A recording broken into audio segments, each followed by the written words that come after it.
Hey, welcome back to LR Options. We're looking at the market on Friday, March the 11th, and we're looking at JD options. And what we're looking at is that the stock opened up at 54 and it gapped up from the previous close on Thursday, and it came down with a strong selling sentiment with a large red bar. It went right under the 20th moving indicator. That was a good indication for you to enter that trade. Once you enter that trade, you've got two confirming red candles of the small that were smaller. Now you've got a green candle. Now, as long as you do not get out of that trade, you just wait, give it a little while. That's just a small pullback with some less selling going on.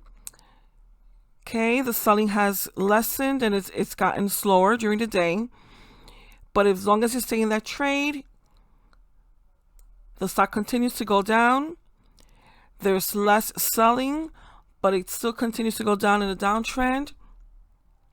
Please take the time, if you haven't already done so, to subscribe to my channel, give it a like, a thumbs up, and please share with your friends.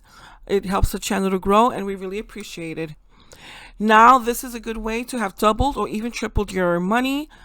As long as you didn't get out of the trade, as long as when you first saw the green candle. Bye. We'll see you next time.